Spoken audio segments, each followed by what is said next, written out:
My husband asked me to take his car and go to the supermarket, but I knew he had tampered with the brakes, and while I pretended to smile, I knew that if I obeyed, I wouldn't come back alive. But before I continue, tell me in the comments from which city you're listening to me. I'd love to know how far my story has reached. Samantha was 34 years old and had the habit of preparing breakfast at 7 o'clock sharp, every day without exception. She liked to start the morning with the sound of coffee dripping into the pot and the smell of toasted bread filling the kitchen. Her life was meticulous, almost predictable, as if each small gesture was a piece of a puzzle she had learned to fit carefully so as not to provoke a storm. On the surface, she had a quiet life, a nice house, a stable marriage, an office job, and a husband everyone considered exemplary. But that morning, as she poured coffee into 2 cups, something inside her felt different. A subtle pressure in her chest, a knot in her stomach, as if something invisible was about to break. James entered the kitchen without greeting, checking his phone with narrowed eyes. He wore his gray robe, the same one he'd been using for years, and his expression was the same as always, calm, controlled, without a trace of emotion. He set his phone on the table, took his cup, and drank a sip without even looking at her. "Needs sugar," he muttered without looking up. Samantha blinked. She had put in sugar, 2 teaspoons as always. She said nothing. She walked to the shelf, took the jar, and placed it in front of him. "There it is," she replied quietly. He barely looked up for a second. That look was enough to send a chill down her spine. In his eyes there was no tenderness, no tiredness, no anger. There was something else, something she couldn't name, but that reminded her of the times she'd seen him look at other people that way, with a calculated coldness, as if analyzing which piece to move on the board. The silence between them became dense. Only the ticking of the wall clock and the sound of the knife James used to spread butter could be heard. Suddenly, he spoke in that calm tone he used to disguise orders as suggestions. "Go to the supermarket before noon. The guests arrive at 1. Take my car." The words fell on her like stones, not because of the content, but because of the way he said them. So casual, so precise, so anticipated. Samantha turned slowly toward him, feigning surprise. "Your car? I thought I'd use mine." "Yours is still at the shop," he answered without looking up. She frowned. "Haven't they finished it yet?" "They said it was a minor repair, something with the brakes, nothing serious. I told them to check other things. You know how those shops are. Give them a little time, and they return the car perfect." The way he said it chilled her blood. There was no impatience in his tone, no annoyance, just total certainty, as if he knew he didn't need to justify anything. Samantha smiled weakly, nodded, and continued preparing breakfast. As she did, her mind began to review the last few days.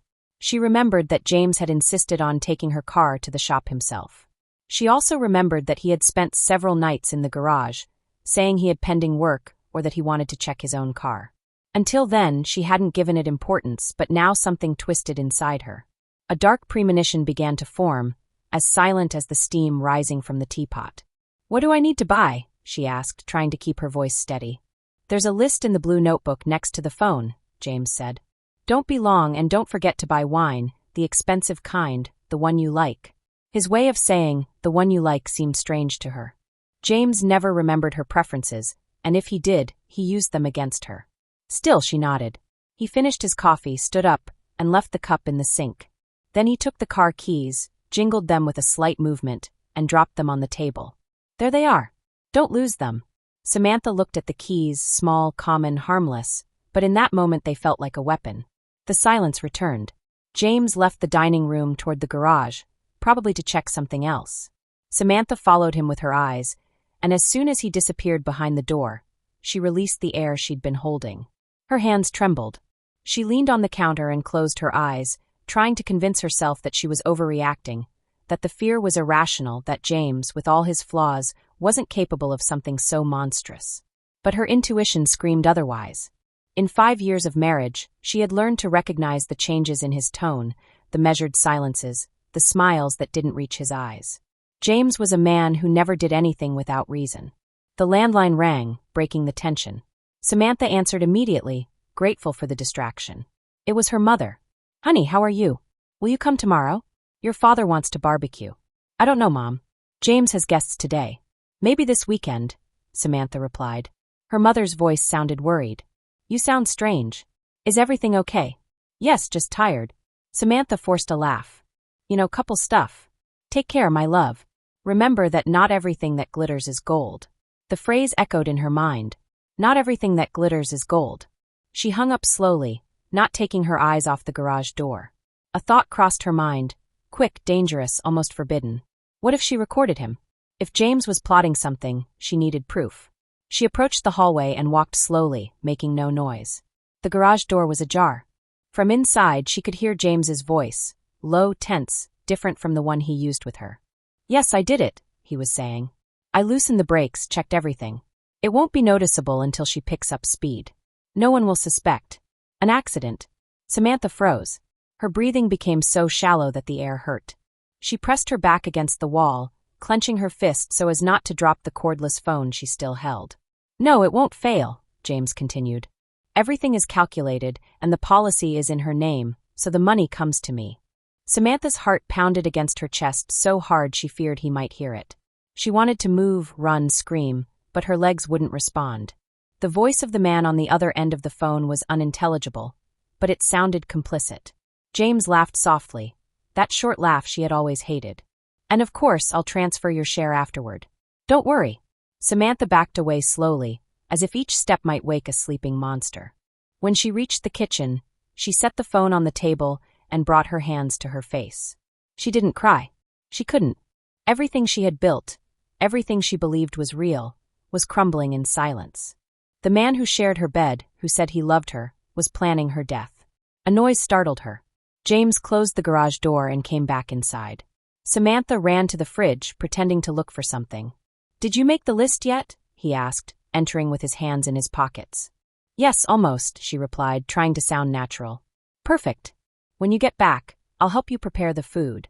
Samantha nodded without looking at him directly. "Sure." James approached and kissed her on the cheek. Her skin tensed.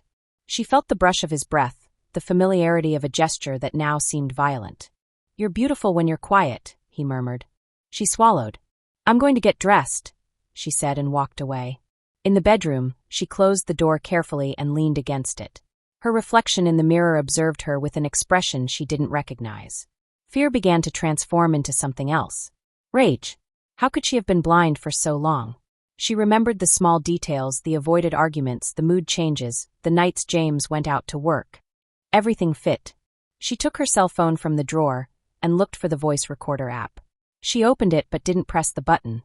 What good would a recording do? James had already prepared everything to eliminate her. She looked at the keys on the nightstand. The shine of the metal seemed to watch her. She knew that if she took them, she would be signing her death warrant. Then she remembered something. James had mentioned guests.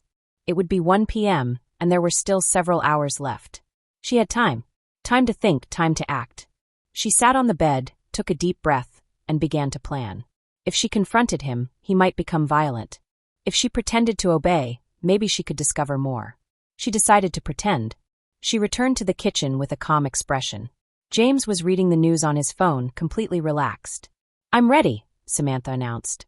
He looked up and smiled. That smile that used to seem charming, and now felt like a mask. "Perfect. Take the keys. Don't speed."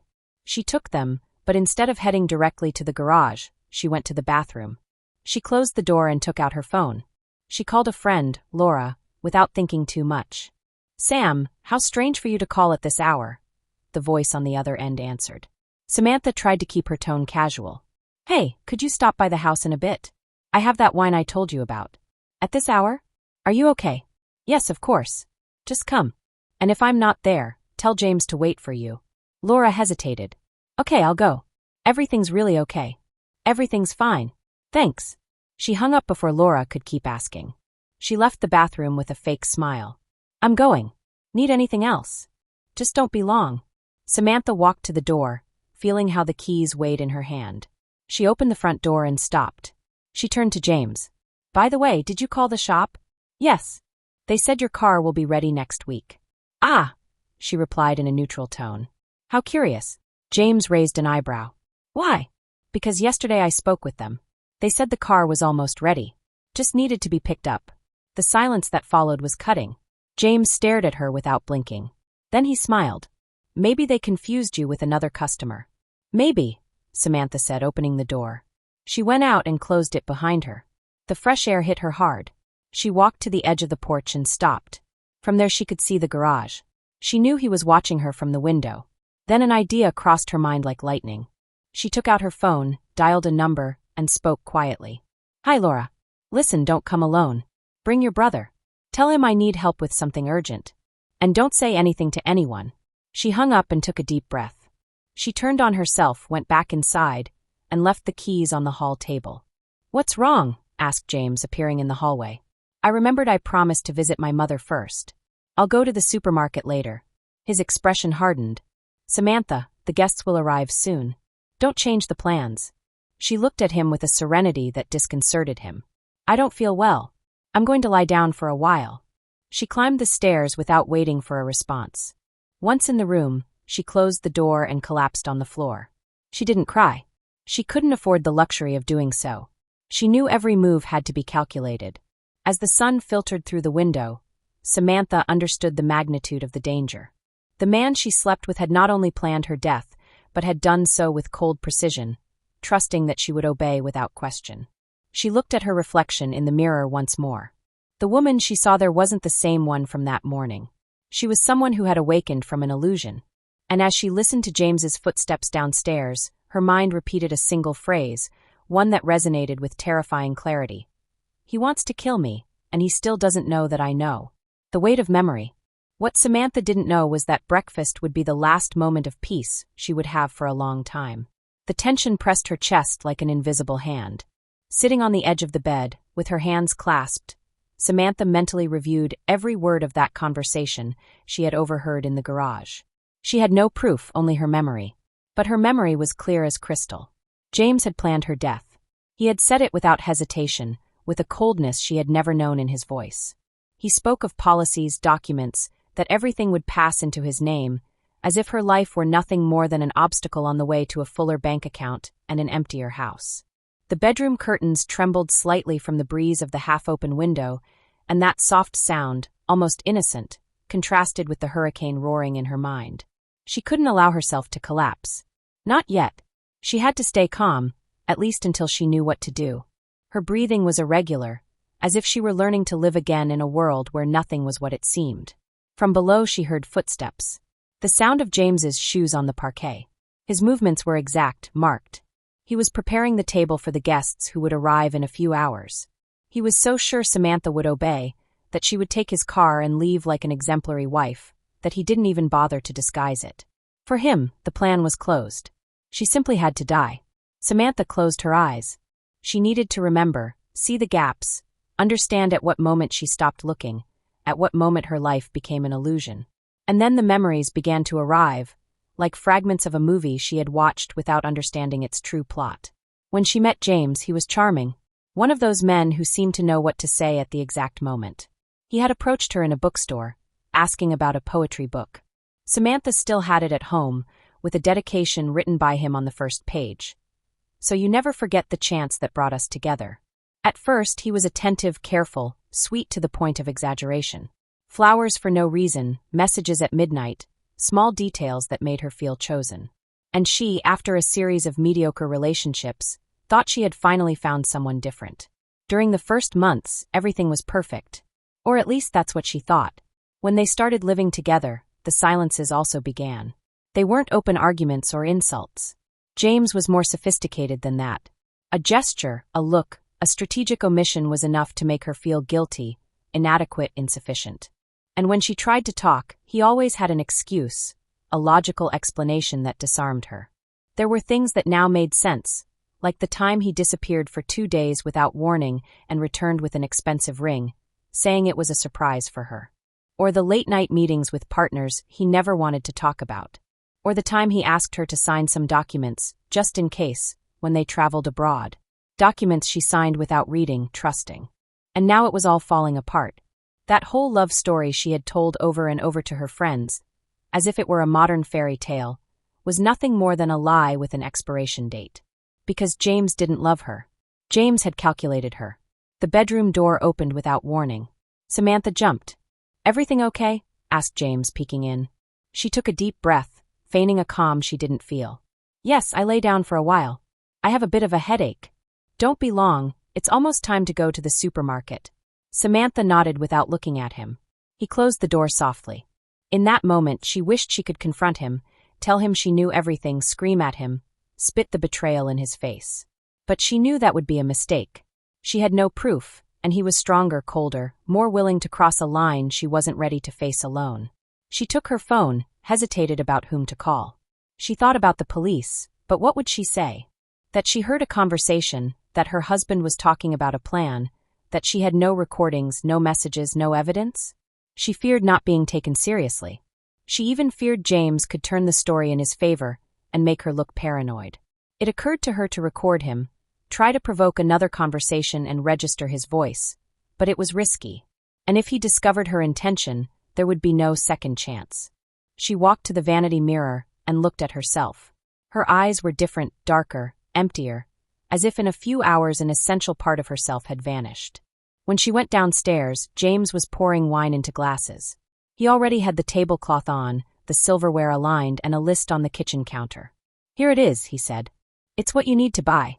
Don't forget the seafood, and if there isn't any, buy something else, but make it elegant." Samantha took the list without responding. She felt his eyes fixed on her. "You look pale," he commented. "Are you okay?" "Better," she lied. "Good, because I need you to be perfect today. You know how my friends are observant." "Yes," she replied. "I know." Then something unexpected happened. James approached and stroked her hair. A gesture that before would have been sweet, but now chilled her. "You're beautiful when you're quiet," he said with a smile. Samantha didn't respond. She clutched the list in her hands and stepped back. She went to her purse, took her cell phone, and pretended to check messages. In reality, she quickly wrote a text to her friend Laura. "Are you home? Need to talk to you, urgent. Don't call. Just answer yes or no." She waited with her heart in her throat. A few seconds later, the answer arrived. "Yes. I'm coming over," was all she wrote before deleting the messages. She turned to James. "I'll go now. That way I'll be back soon." He nodded, satisfied. "Remember not to speed. It's a delicate car." Samantha took the keys and walked toward the door, but stopped just before leaving. "Don't you prefer to go yourself? I can stay to set the table. That way everything will be ready when you get back." James frowned. It was a small gesture, almost imperceptible, but she noticed it. That microsecond of discomfort. "No," he said. "I prefer you go. I trust your judgment more for choosing ingredients." Samantha looked at him, and for the first time in a long time, she didn't pretend. "I'm not going to use that car." The phrase fell with real weight. James looked at her in silence. "Excuse me. I said I'm not going to use your car. If you want me to buy those things, I'll go by taxi or bike or walking, but I'm not getting in that car." The atmosphere froze. James said nothing for long seconds. His face didn't change, but his eyes did, they hardened. "And why is that?" "Because I have a bad feeling, and I prefer to trust my gut than an absurd hunch." She smiled. The fakest smile she'd ever given in her life. James laughed softly, but his gaze didn't soften. "You're strange today. Did you fight with someone? Are you on your period?" "Maybe, I don't know, but I don't feel comfortable using your car." "How dramatic you've become." "Fine, go however you want. Just don't be long." She nodded and left the house. She felt his gaze fixed on her back until she crossed the street. When she was far enough away, she took out her phone and wrote to Laura again. "Open the door. I'm close." 10 minutes later, she was entering her friend's apartment. Laura looked at her worried. "What's wrong?" "Your face." Samantha interrupted her. "I need you to listen to me without interrupting, please." And for the next 30 minutes, she told her everything. From the conversation in the garage to the breakfast that morning. Laura turned pale. "Are you sure? Do you think I could make up something like this?" Laura shook her head. "And now what are you going to do?" "That's what I'm trying to figure out. I go to the police and what do I say? I have my word against his." Laura stood up and began pacing. "You could stay here for a few days. Or go to your mother's.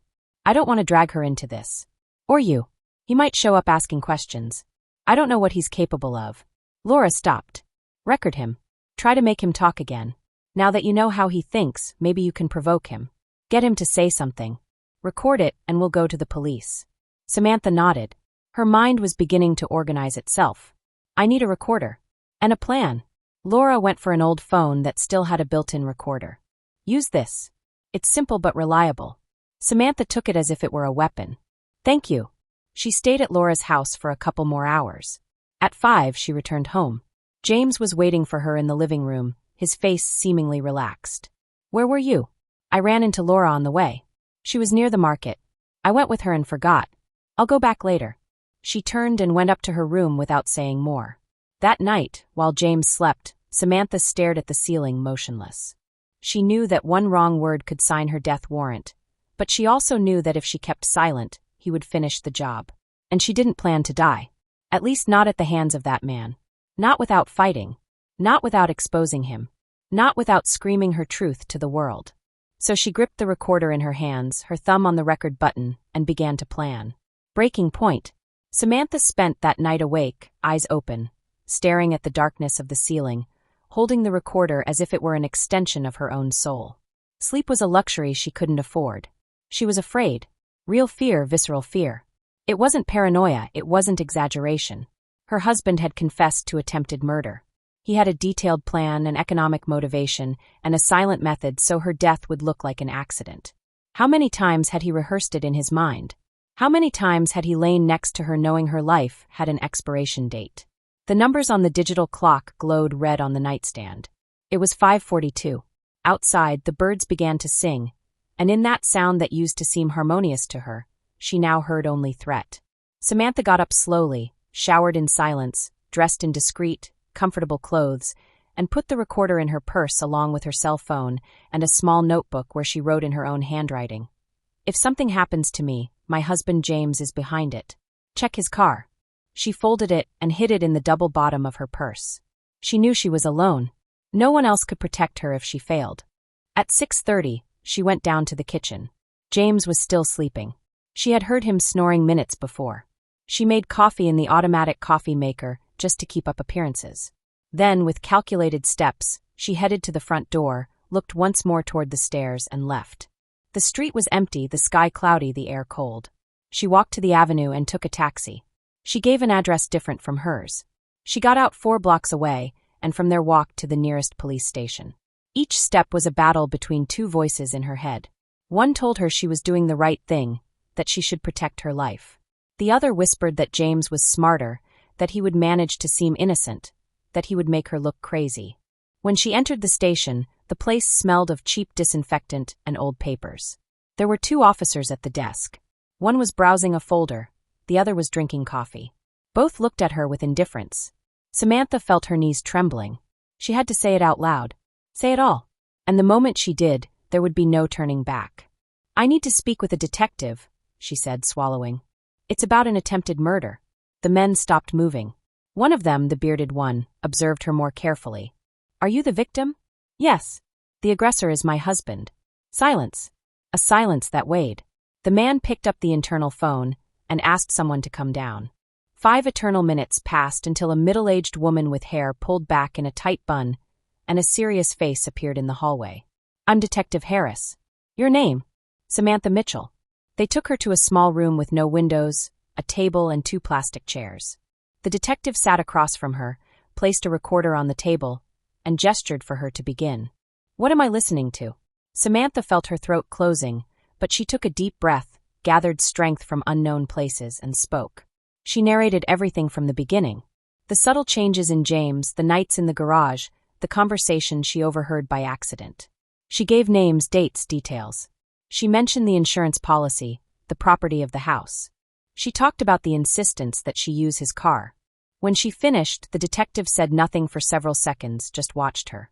"Do you have any physical evidence? Did you record that conversation?" "No, I didn't have time. It was unexpected." "And since then, has he had any threatening behavior?" "Not directly, but I can't keep pretending. He expects me to take that car. I'm convinced the brakes are tampered with." "He said it in those words." "Could you take us to that house?" "Will he let us in?" Samantha hesitated. "If we go now, yes. I don't think he suspects I came here." The detective nodded. She called 2 officers. She also requested a forensic mechanic. In less than 20 minutes, they were on their way to Samantha's house. The journey was silent. She sat in the back seat, her hands frozen on her legs, watching the streets pass by. Each traffic light, each corner felt like a point of no return. If James saw them arrive, everything would change. The masks would come off. And she didn't know how far he was capable of going if he felt the plan was slipping from his hands. When the police car stopped in front of her house, Samantha held her breath. James was on the porch watering the plants with a hose. Seeing the vehicle, he frowned. Then, seeing her get out with the detective, his expression changed. A mixture of confusion and alarm crossed his face. "What's going on?" he asked, taking off his gardening gloves. "Mr. James Whitmore," said the detective. "Your wife has filed a statement. We're going to ask some questions and check your car. Can you cooperate?" James blinked. "Check my car? Why?" "As a precaution. You can refuse, of course. But in that case, we'll request a court order." James looked at Samantha. She didn't look away. "Sure, I have nothing to hide," he said with a tense smile. He led the mechanic to the garage. Meanwhile, the detective asked Samantha to show her the insurance policy, the car papers, the property deed. Samantha handed over everything. The documents were where James had left them, as if he didn't expect her to have the courage to use them. 40 minutes passed. The mechanic checked everything in silence with a flashlight and a couple of tools. When he came out, his face was serious. "The brake line is cut," he said. "Not completely. Right at the point where it's not noticeable at first glance, but it's done with precision. As soon as she picked up speed and needed to brake hard, it would have failed. Almost certainly." The silence became unbearable. "Can you confirm if it was accidental or deliberate?" "Deliberate. This doesn't just happen. It's a modification made by someone who knows what they're doing." The detective turned to James. "Any explanation?"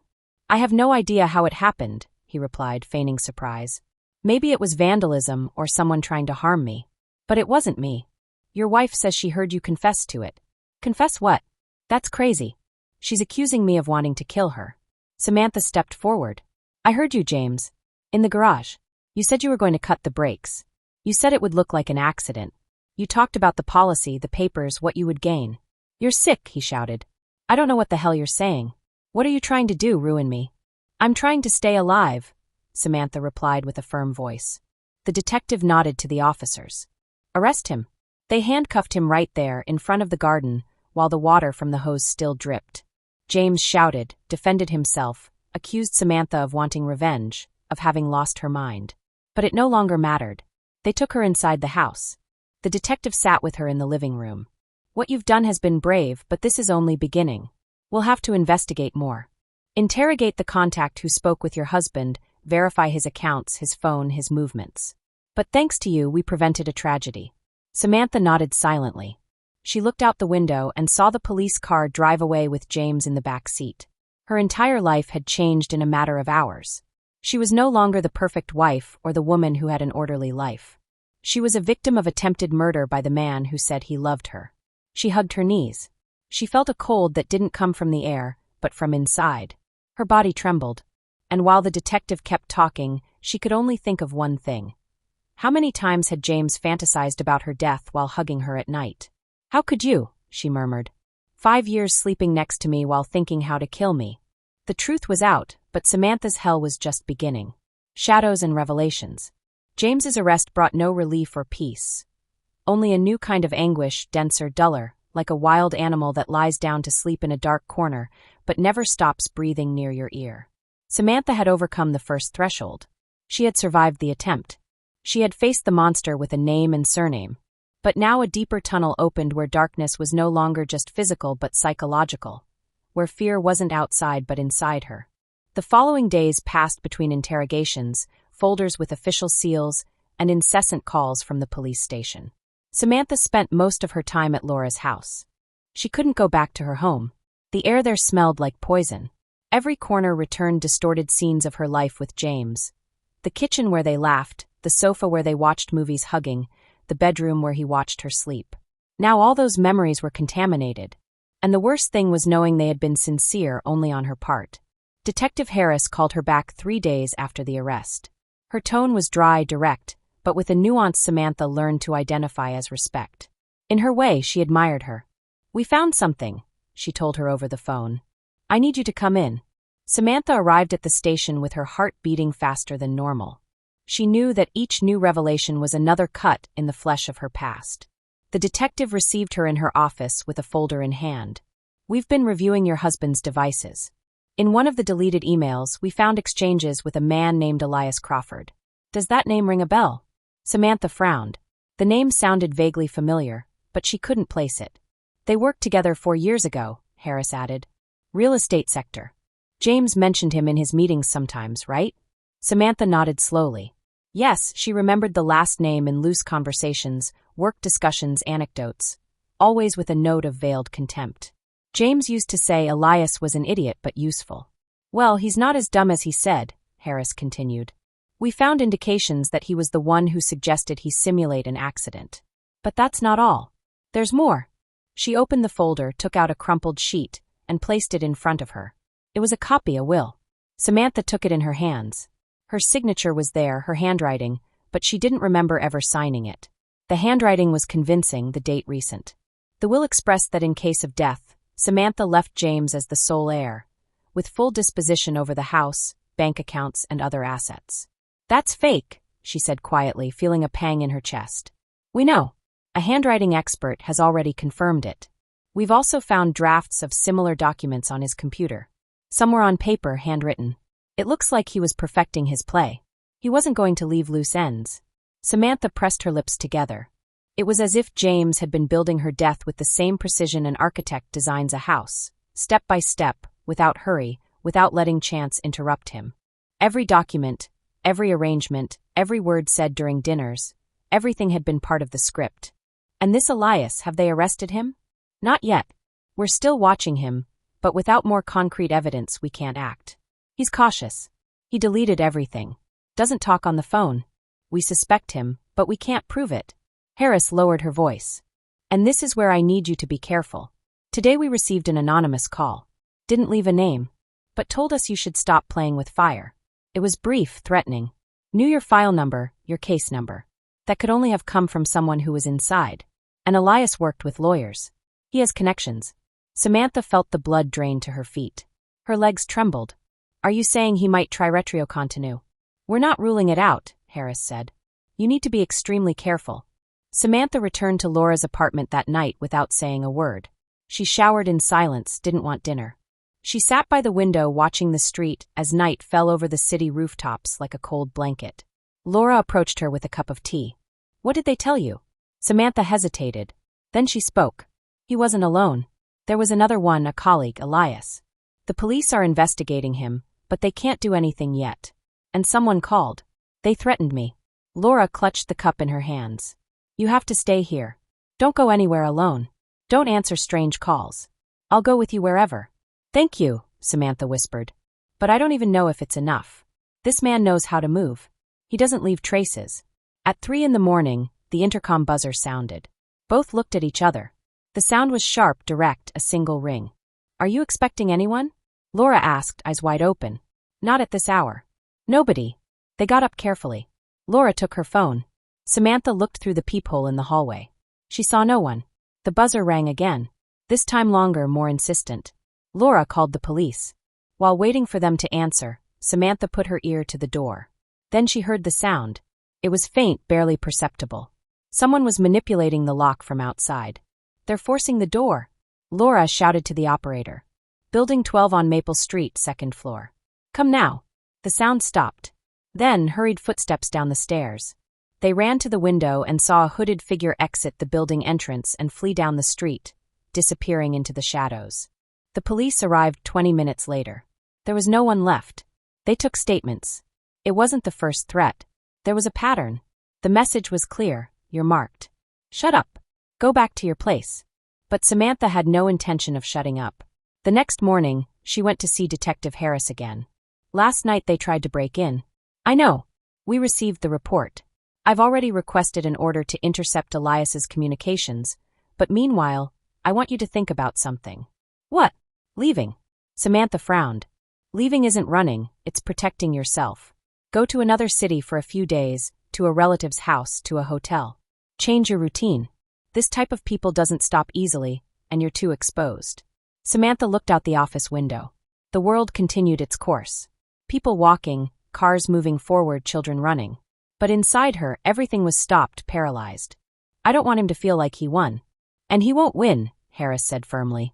But I need you alive to see him fall. 2 days later, Samantha went to her parents' house. She didn't tell them the whole truth, only that James had been arrested for a serious matter and that she needed to be with them for a while. Her mother cried. Her father didn't stop looking at his phone for hours, as if waiting for a call that would explain the inexplicable. During those nights, Samantha didn't sleep. She got up every hour to check the locks. Her mother surprised her once, knife in hand, next to the living room window. "What's wrong, honey?" "Nothing. I just can't sleep." "What did that man do to you?" Samantha didn't answer. One morning she received an envelope with no return address, no official stamp, just her name written by hand. Inside, a photo, her walking down the street with Laura. A note, "We can reach you. Anywhere." The envelope fell from her hands. She called Harris. "This is no longer a threat. It's a hunt." The detective didn't hesitate. "We're going to press harder. Now I have something to go to the judge with." Hours later, Elias Crawford was summoned to testify. His house was searched.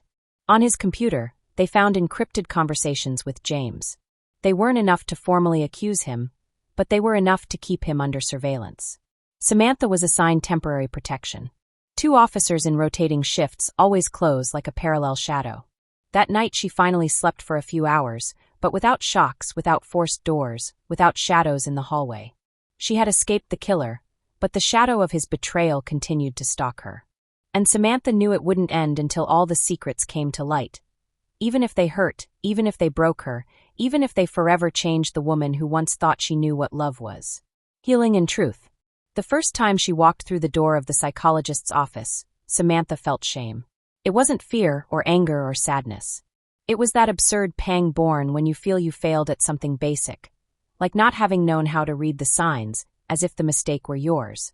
The waiting room was decorated with warm colors, abstract paintings, and an aroma diffuser mixing lavender with something citrus. Everything seemed designed to calm, but her mind was a minefield. Nothing calmed. Everything detonated. The therapist's name was Dr. Claire Norton. Early 40s. Firm but compassionate expression. She had that look that doesn't need to ask too much to read what others hide. Samantha sat across from her, crossed her arms, and said what she'd been ruminating in silence for days. "How did I sleep for 5 years next to someone who was planning to kill me?" Claire didn't answer right away. She offered her a glass of water, asked her to breathe. Then she spoke with the precision of someone who has heard those words more times than she'd like. "Because he planned everything so you'd believe you were safe. Sociopaths don't need to shout to dominate, they only need to know which pieces to move." Samantha's lips trembled, but she didn't cry. She no longer cried easily. Her body had adapted to a kind of dry grief where pain didn't come out in tears, but in knots in the throat, insomnia, hands that wouldn't stop trembling at night. During the following sessions, Samantha opened her story as if it were a box full of blades. Each memory cut a little more. She remembered how James made her laugh, how he prepared special dinners, how he asked her every week if she was happy, only to then disappear for 2 days without explanation. She remembered his laughter at parties, his ability to make everyone love him, and how in private his gaze became a mirror without reflection. "The signs were there," she said one day with a broken voice. "When I left my job because he said we earned enough. When I isolated myself from some friends because he said they poisoned me with insecurities. When I signed papers without reading because I trusted. They were all there. And I didn't want to see them." Claire shook her head. "Don't blame yourself for trusting. Blame the one who manipulated your trust like a weapon." Each session pulled her a little more out of the pit. It was hard to get up in the mornings, face the mirror, remember that her name was in the news, that her story circulated in private groups, that there were neighbors who avoided her as if she were the one who had committed the crime. Society had that sick way of blaming victims for surviving. One afternoon, after therapy, Samantha made a decision. She could no longer postpone the inevitable. She had to formally close all ties with James, not just emotionally but legally. She had to sign the divorce papers. She called the lawyer the police had recommended, a proper man with the face of a history professor and a soft voice. He explained the process, the necessary papers, the possible dates. "Do you want to do it yourself or have me handle everything?" he asked. "I want to sign it. Myself," Samantha replied. "I need to do it. I understand." Entering the apartment was like walking on a field full of glass. Each piece of furniture, each wall, each object had something of her life with James. Some memories were so intense they hurt physically. She looked at the kitchen and remembered when he cooked for her for the first time, a burnt risotto that she still praised out of love. At that moment, she didn't know the burnt thing was a metaphor for everything that would come after. She began to pack clothes, books, photographs. She couldn't keep anything that still smelled like him. But when she reached the study, she found something that stopped her heart. In the second drawer on the left, under some old contracts, there was a small recorder, black, old like the one James used for his meetings. She turned it on. There were several numbered audios. The first began with James's voice saying the date. Personal file, strategy A. If the car thing doesn't work, I'll move to phase 2. Poison will be slower. Maybe in the coffee. Samantha won't notice anything. She's distracted lately. Won't question if she loses her appetite or feels dizzy. Samantha had to sit down. Her stomach churned. The file continued. The policy is already signed. Elias confirmed he can alter the dates if something goes wrong. The death will be clean. The important thing is there's no doubt. The shame, of course, is that some part of me loved her. But it's money. It's always money. She paused, closed her eyes. Claire's words returned like piercing echoes. A sociopath doesn't need to shout, they only need to know which pieces to move. She played the other audios. More planning, more coldness. Conversations with Elias, future distributions of money. There was even a conversation about simulating sadness at the funeral. Ideas about what to say to friends. Meticulous details that left chills. She called Harris. I found a recorder, she said breathlessly. With everything. That same night, police arrested Elias Crawford. There was no way to justify it. The recordings were clear, the details too precise. The complicity was evident. Harris called Samantha after the operation. We have him. Thanks to you for not giving up. Samantha hung up without responding. She walked to the dining room table, spread out the divorce papers, and signed them one by one. Calmly, without hesitation. Each signature was a liberation. Each initial, one less nail in the coffin of a story she didn't want to touch again. Then she locked herself in the bathroom and looked at herself in the mirror. She didn't cry. She just stood there observing her face. She had changed. She was no longer the same woman who laughed in photos with James, who believed in romantic dinners, who dreamed of children and Sunday afternoons. Now she was someone else, someone who had looked death in the face, someone who had been marked by deceit but hadn't let it consume her. That day, Samantha didn't just sign the divorce from James. She also signed the birth certificate of a free woman, one who would no longer close her eyes to avoid seeing.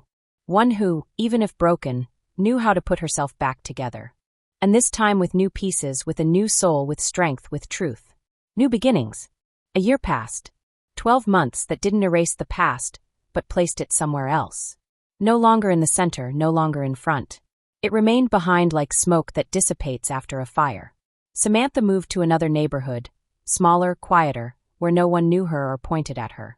She changed the furniture, the colors, even the smells. What was once a house made to measure for two was now a refuge made only for her. She worked from home for a digital publishing house. She wrote articles on emotional wellness, edited interviews, corrected columns. Ironic, she thought more than once, that someone who lived through so much pain ended up refining others' words to talk about healing. But it was also a way to cleanse herself, to rebuild. She adopted a large dog with a melancholic gaze and snow-white fur. She called her Luna. She found her at a shelter, skinny, scared, with a scar on her ear, as if someone had once tried to destroy her too. They understood each other without words. From the first day, Luna followed her everywhere. She slept at her bedroom door and barked loudly whenever anyone approached the apartment. Samantha had never felt more protected. Routine became her ally. She woke up early, went out to walk with Luna through the nearby park, had breakfast while reading the news, and then worked until noon. At night, she watched series, cooked simple dishes, talked to her parents. Stability wasn't exciting, but it was hers. And after chaos, calm tasted like victory. Though not everything was resolved. She still had nightmares. She dreamed of brakes that didn't respond, doors that closed from outside, shadows watching her from nameless corners. Sometimes she woke up with her heart beating so fast it took minutes to feel the ground beneath her feet again. But she learned not to fight sleep. The nightmares were memories that still didn't know how to leave. And that was also part of the process. One autumn morning, while going down to the building mailbox, she found something strange. An envelope with no return address, no stamp, no address, just her name written by hand. She opened it with her keys, with a sharp movement. Inside, a white sheet. A single sentence written in black ink. Do you think it's all over? The paper slipped from her hands. She felt a chill run down her spine. She looked around. The street was empty. The automatic door hadn't registered any visitors. Luna, beside her, growled very low. as if she also perceived something out of place. She ran up the stairs, closed the door with a double turn, and sat on the floor. Her body trembled. She breathed with difficulty. She didn't need to ask. She knew it was a message, not just a threat. It was a presence, an affirmation that the story hadn't ended yet. She called Detective Harris. She still had her number saved, like someone who keeps the contact of an angel they don't want to bother, but knows they might need. They left me a letter in the mailbox. It just said, "Do you think it's all over?" The silence on the line was brief but dense. "Are you okay?" "Yes, but I can't breathe. I'm on my way." Harris arrived in less than half an hour. She checked the envelope, took photos, stored it in an evidence bag called a patrol car. 2 officers remained at the building entrance, without uniforms so as not to raise suspicions. "We have information," Harris said while pouring herself coffee in Samantha's kitchen. "James has been talking to other inmates. Some have contacts outside. He's trying to pressure you. In his way. He can't touch you, but he wants you to live in fear. Can't they do anything? We can move James to another wing. But this type of person doesn't attack with fists, they attack with ideas. If he gets someone outside to send you a note, he's already accomplished his goal. He upset you." Samantha looked down. "He succeeded." "Not for long," Harris said. "We're not going to let him break you again." Weeks passed without more envelopes, without more signs. Samantha returned to her routine, but now with an attention that didn't completely disappear. Then a journalist contacted her by email. She had followed her case. She knew it hadn't been made fully public. She offered her an anonymous interview. No face, just her voice, her story, for a local program about psychological violence and manipulation in relationships. Samantha hesitated for days. The idea of retelling everything in front of a microphone made her nauseous. But then she thought about the nights when she wished someone had told her a story like hers so she could have realized earlier, reacted earlier. She accepted. The interview was recorded in a small studio. They distorted her voice. They didn't give her name. But the words were hers. She told everything. From the first lie to signing the divorce. From false love to attempted murder.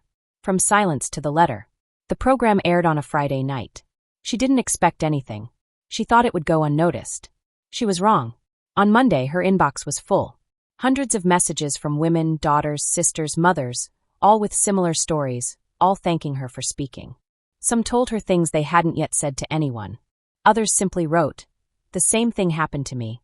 Samantha cried for the first time in a long time. She cried without fear. She cried for all those who couldn't speak, for those who didn't survive, for those who still sleep with an enemy without knowing it. The interview's virality forced the media to revisit the case. Without giving her name, they talked about her as the woman who escaped death planned by her husband. Some television programs asked to interview her with her face uncovered. She refused. She wasn't seeking fame. It was never about that. "I'm not an example," she told Harris in a conversation. "And that's exactly why you became one," the detective replied. "Because you weren't trying to be." Samantha understood then that truth doesn't need spotlights or a stage. It only needs space and someone willing to open the door. Every week she received letters, messages, even drawings from women who considered her a beacon. Not a heroine, but living proof that you can get out, that you can breathe after horror, that life, though marked, can be yours again. The final truth. The news arrived one clear morning, without warning. The prosecutor told her in a neutral voice, almost bureaucratic, as if talking about one more sentence on his agenda. James had been sentenced to 12 years in effective prison. His accomplice, Elias Crawford, received 8. There were no appeals, no surprises. Justice had finally drawn its line. Samantha listened to everything in silence. The call ended with a phrase she wouldn't forget. "There's something else. It's not official yet, but we think you should know." Another woman appeared. That word, another, pierced her like a cold needle. "Who?" she asked without breathing. Her name was Elena Parker. She was James's partner some years ago. They had a short relationship, according to records. She died in a car accident in 2017. Case closed. Loss of control on a curve. She wasn't wearing a seatbelt. But now, reviewing the insurance policy, we found something strange. It was in James's name. He collected the money 3 weeks later. At that time, it was under $30,000. Didn't raise attention. But now, with what we know, do you think he killed her too? We can't affirm it with certainty, but the pattern is the same. And she had no one to defend her. She had no family, only a sister who lives abroad, and couldn't take charge of the investigation. Samantha hung up without saying more. The coffee on the table had gone cold. Luna, asleep at her feet, raised her head and looked at her with those eyes that seemed to understand everything. Samantha petted her, feeling a tremor in her hands that was no longer unfamiliar. Elena, a name among so many that could have disappeared into oblivion. But now she had a face, a story, a voice, and a silence that screamed from the grave. Days later, Samantha went to the cemetery. She searched for the grave with the help of a map. She found it next to a small cypress in a little-traveled corner. The headstone was simple, white, without ornaments, just the name and birth date. Nothing more. She knelt in front of the stone, hands resting on the earth. She didn't cry. She just spoke quietly, with words that came out on their own. They didn't listen to you, but they listened to me. I don't know why. Maybe it was luck, maybe it was destiny. But I can't stop thinking that this man, whom you also loved, played with our lives as if they were pieces on a board. You didn't have the chance. I took it. And if I'm alive today, it's because you somehow opened my eyes from wherever you are. She stayed there for a while. The wind blew softly. The sky clouded over, and in that instant, Samantha knew there was a debt she could never repay. Because even though James was in prison, even though justice had spoken, the past couldn't be revoked. Elena was still dead, and she was still alive.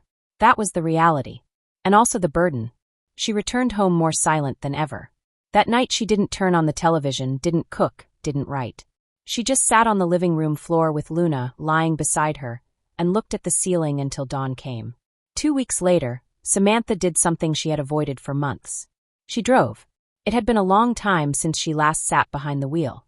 Not for lack of opportunity, not out of need. It was fear, a visceral, almost irrational fear that the steering wheel was somehow connected to her death. She couldn't touch it without imagining the broken brakes, the final curve, the void. But that day she did it. She started the engine, adjusted the mirror, placed her hands on the wheel, took a deep breath. Luna, from the back seat, watched her calmly. She left the garage, took the main street, and began to drive, no music, no hurry. Each traffic light was a victory. Each turn a conquest. Until she reached the highway. The same one James had asked her to drive the day of the supposed lunch with friends. The same one that snaked through a hill and descended in a sharp curve just before the bridge. That curve where the brakes would have failed. She stopped. She pulled the car to the side of the road, turned on the hazard lights and turned off the engine. She got out carefully. She walked to the guardrail. From there, everything could be seen. The valley, the river at the bottom, the horizon line. Samantha leaned on the cold metal and looked down.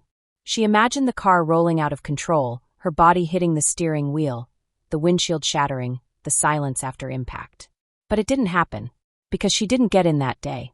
Because she didn't obey. Because she heard a phrase, just one phrase, a confession said carelessly, believed secret, filtered between the iron bars of a poorly closed garage. That saved her life. A phrase heard in time saved her life. And now, every day, Samantha chooses to live it as if it were the last. Because the price of living isn't in what is lost, but in what is learned to value after the abyss. Because freedom isn't just physical, it's mental.